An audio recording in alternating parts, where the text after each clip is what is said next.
bienvenue en direct sur Congo Live, mardi 2 janvier 2023. Georges en veste présidentielle avec un sourire de la victoire. Effectivement, je suis très souriant, très joyeux aujourd'hui parce que nous avons gagné la bataille qui n'était pas la moindre. C'était tout un combat. Un grand combat. À commencer par l'île jusqu'à arriver même dans les rues, c'était toujours la bataille. Et Tshisekedi sort victorieux et il est toujours le ticket gagnant. Voilà, aujourd'hui, nous célébrons notre victoire. C'est normal. Mais même aussi, l'année n'a pas été aussi facile à franchir. Ouais. L'année 2023, avec la velléité M23, ce n'était pas moindre. Et maintenant, aujourd'hui, nous sommes en 2024. On ne peut que se réjouir. Une victoire ici des élections chaotiques selon l'opposition. Mais quand même, vous aviez célébré. En fait, je l'ai toujours dit, qu'est-ce que signifie chaos? Qui est tombé par terre parce qu'il y avait chaos? L'opposition a déjà rejeté. C'est l'opposition qui est tombée chaos. Imaginez une élection en un seul tour. Le premier a 73,3%, le deuxième 18%. Mon Dieu, est-ce qu'il y a vraiment il y a opposition dans ce pays? Est-ce qu'il y a d'abord des politiciens? Quelqu'un qui est gagné 3 fois de plus que même l'opposition, c'est grave. Pour dire que les élections, la population a exprimé sa volonté la plus profonde. Est-ce que c'est la volonté du peuple au moins? Effectivement, nous sommes à Goma avec vous. Ouais. Vous pouvez me dire quelque part où on a bourré les urnes à faveur de Félix? Où? Comme ça, nous irons aussi faire les investigations. Où? À Goma. Alors que les résultats de Goma, 90%. Ah. Mais oui, les preuves sont là. Mais qui a voté pour Tshisekedi comme ça? Mais vous et moi, tout le monde. D'abord, Georges. Et tout ce monde ici, tous les gomatraciens ont voté pour Tshisekedi. C'est pourquoi vous les avez trouvés très égayés, très joyeux. Avant-hier, les 31, tout le monde était vraiment satisfait. Et chose encore surprenante, on va proclamer la journée, chose qui n'a jamais eu lieu dans ce pays. On va proclamer la journée après proclamation. Qui a fait la rue? Personne pour dire que c'était avant la proclamation de cette personne. Ouais. Mais après, on leur a demandé, essayez de continuer avec votre démarche. Parce que lancé déjà des journées villes-mortes. Est-ce que nous allons respecter cette personne, Katumbiste? Est-ce que vraiment on va respecter? Ils ont projeté une marche à Kinshasa. Qui a vu les signes de cette marche? Ne fût-ce que les petits signes de cette marche. Mais c'est déjà rejette les résultats. On a suivi Fayou, Katumbi et la suite. C'est normal, ils ont rejeté les résultats. Est-ce que c'est ce qu'a dit le peuple congolais? En fait, il y a l'opposition, il y a le peuple congolais. Si le peuple congolais rejetait les résultats, vous les verrez dans les rues. Vous les verrez sur les rues, vous les verrez en train de bousculer, même peut-être même de brûler la chaussée. Mais aujourd'hui, tout le monde très joyeux. Alors, Justin, nous sommes très satisfaits et nous sommes très joyeux de cette victoire et nous sommes sûrs que les acquis seront réellement consolidés. Peut-être pour vous ajouter, Tshisekedi, le 20, il sera investi. On sera là, hein? Et quand il sera investi, le lendemain, il va prendre de grandes mesures contre le M23. Mais déjà, on a vu Nanga au côté du M23. Vous avez vu les images? Effectivement, Nanga. En tout cas, il n'y a plus à se cacher. Nanga, c'est un élément du M23 avéré. Mais il est en train de préparer sa chute la plus mauvaise. Pourquoi ne pas partir commencer la rébellion au Haut-Touélé? Par exemple. Donc lui a trouvé bon, aller se rallier aux Rwandais. Alors que les Rwandais, aujourd'hui, c'est l'ennemi numéro 1 du peuple congolais s'appelle le Rwanda. Donc il ne va pas réussir. Il ne réussira jamais dans son entreprise. Donc son alliance, déjà, c'est le début de son échec. D'ailleurs, vous venez de le dire, Nanga, je sais très bien qu'il est déjà dans les soixantaines, il est dans le 3e âge. il va finir très mal.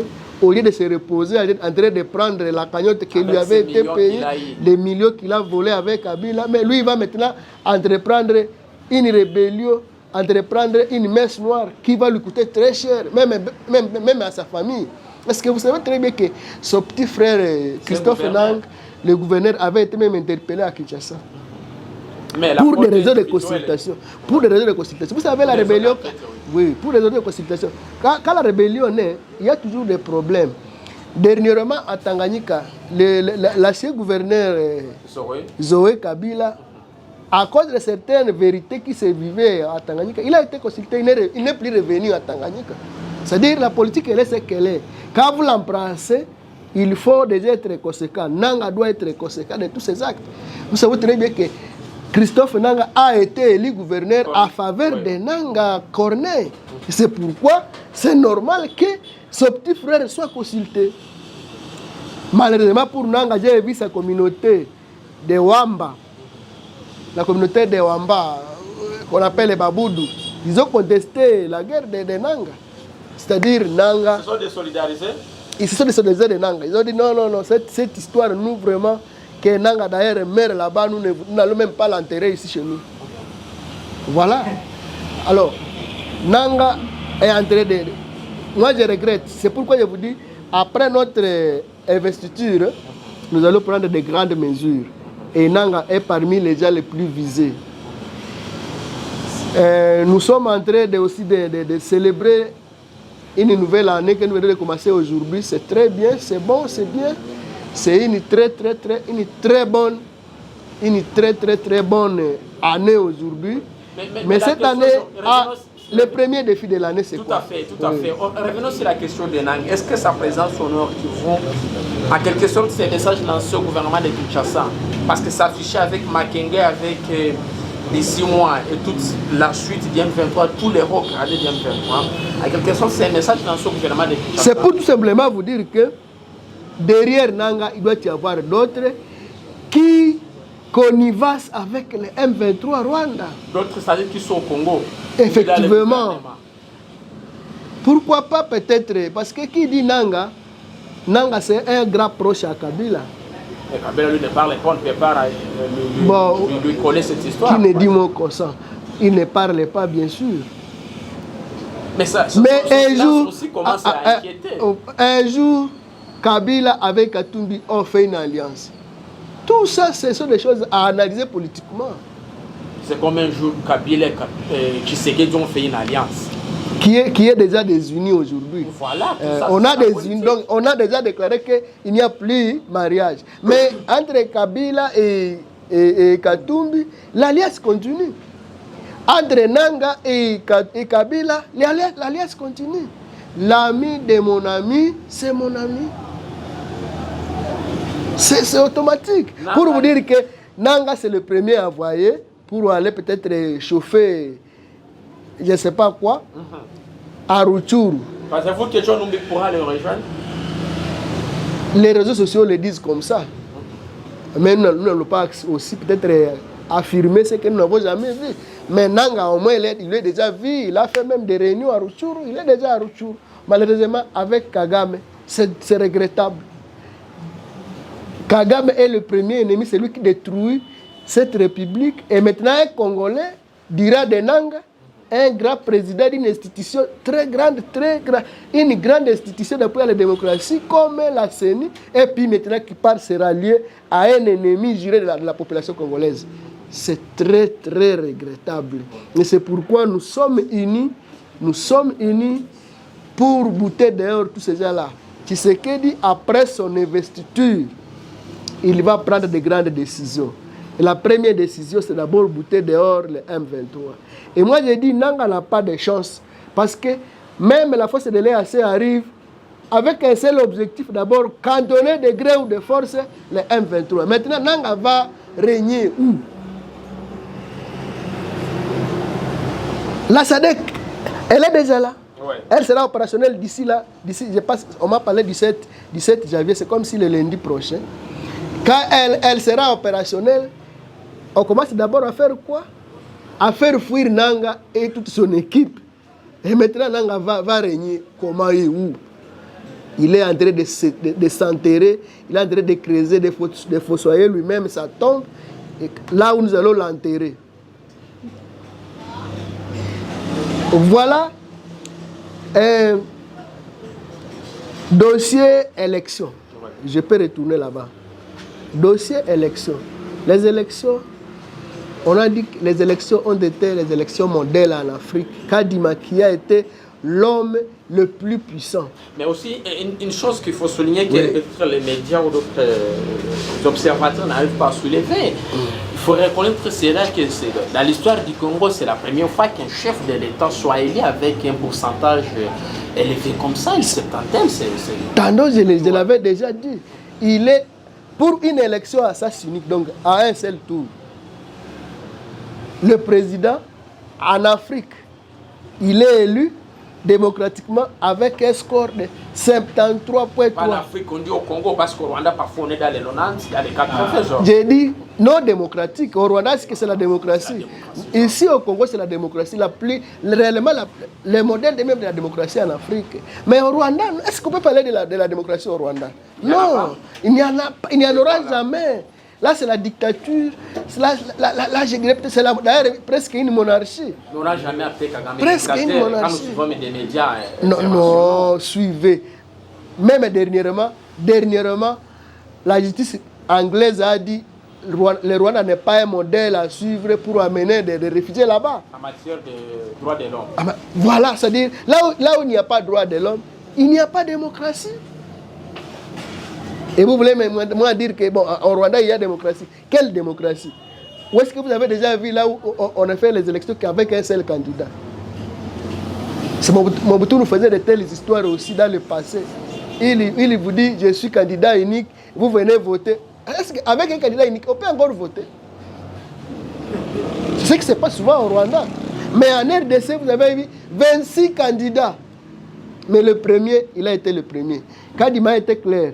Nous sommes 26 candidats, mais nous allons seulement voter un seul sera président. D'accord. Il a été président, il s'appelle Félix. On essaie de comprendre aussi, Georges, ces félicitations qui fusent de partout sur le plan international.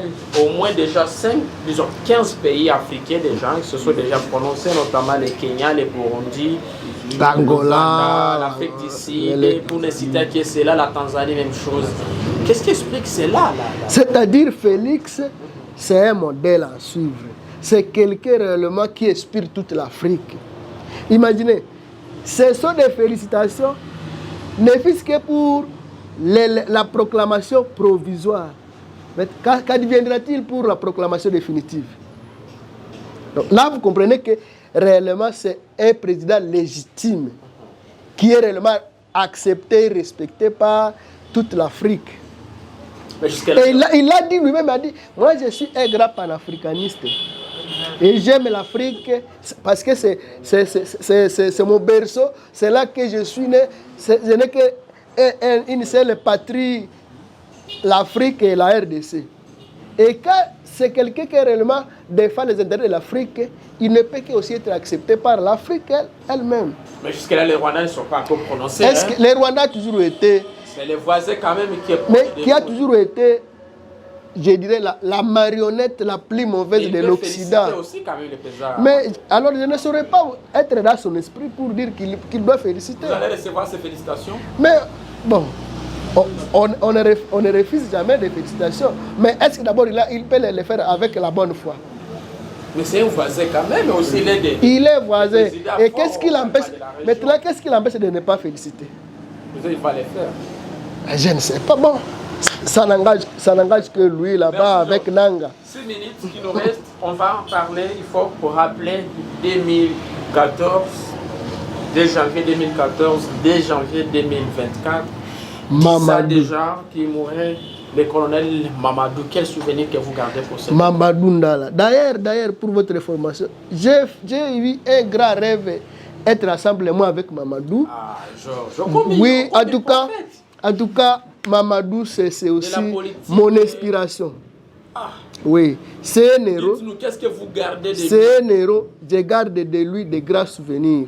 c'est un homme, un grand homme dans cette République. C'est un homme qui a été modèle.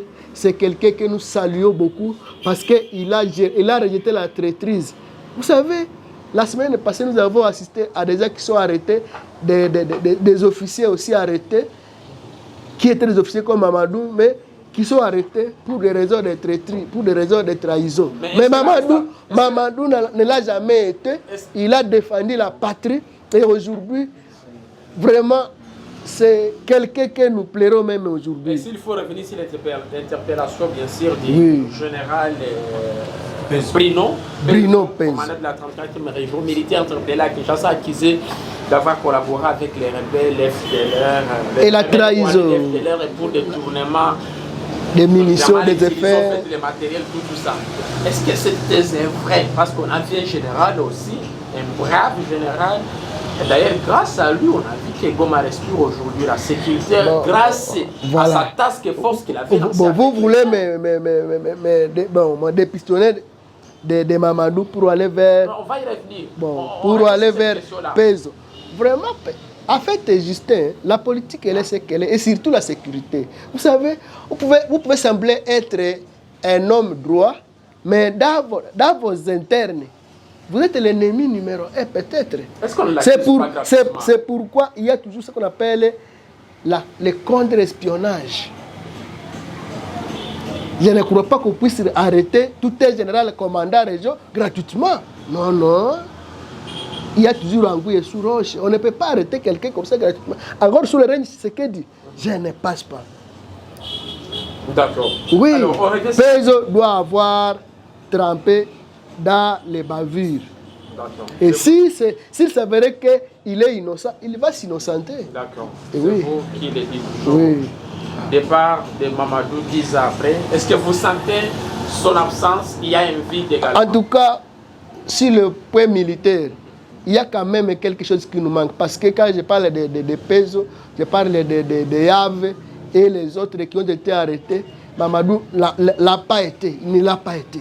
Lui a été droit, il a été fidèle, il a été réellement l'homme qui respecte les principes.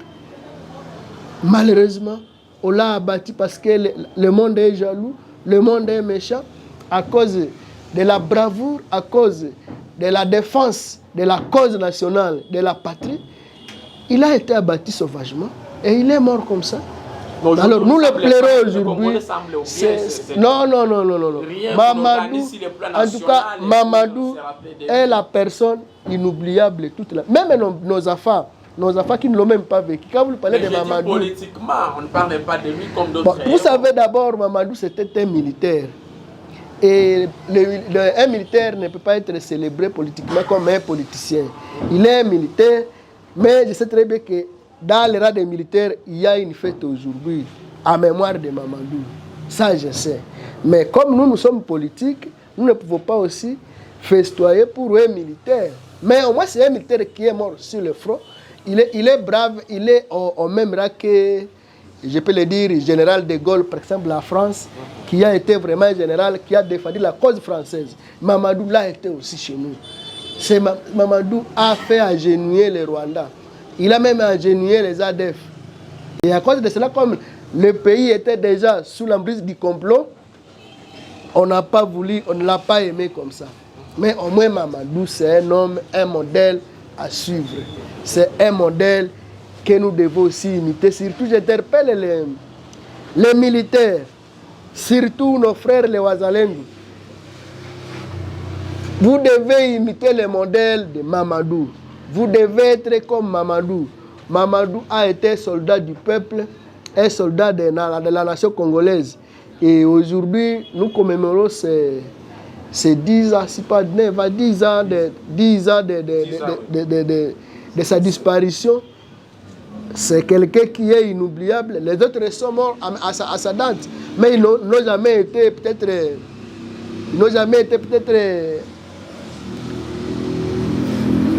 revu à la mémoire comme Mamadou aujourd'hui. Mamadou, il est revu toujours à la mémoire parce qu'il s'est distingué par des bienfaits. Et moi, j'ai dit, Mamadou, que la terre de nos ancêtres te soit douce et que ton esprit jaillisse sur nos militaires qui restent encore sur les lignes de front. Et comme ça, nous allons gagner cette guerre et la victoire sera congolaise. Merci beaucoup, Georges. Numéro de téléphone. Oui, nous sommes en contact au plus 243 9 79 27 31 68. Et ce numéro n'est pas vain. Et ce travail que nous faisons n'est pas un travail vulgaire, c'est un travail scientifique qui mérite quand même un soutien. Ouais. Tout le monde qui peut quand même nous suivre. Déjà, c'est le deuxième mandat. Tout le monde qui nous suit, tout le monde qui peut aussi contribuer. Parce que nous sommes dans la région équipée de la sécurité. Nous sommes en train de faire l'héroïsme. Nous sommes en train de nous donner pour la République. Alors nous méritons quand même soutien. À travers ce numéro, celui-là qui peut se trouver quand même aussi un Congolais averti, un patriote, il ne peut que nous venir en aide pour que ce travail que nous faisons soit aussi un travail continuel, un travail encore de qualité. D'accord. Merci beaucoup, Georges. On se retrouve demain pour un nouveau numéro. C'est moi qui vous remercie. D'accord.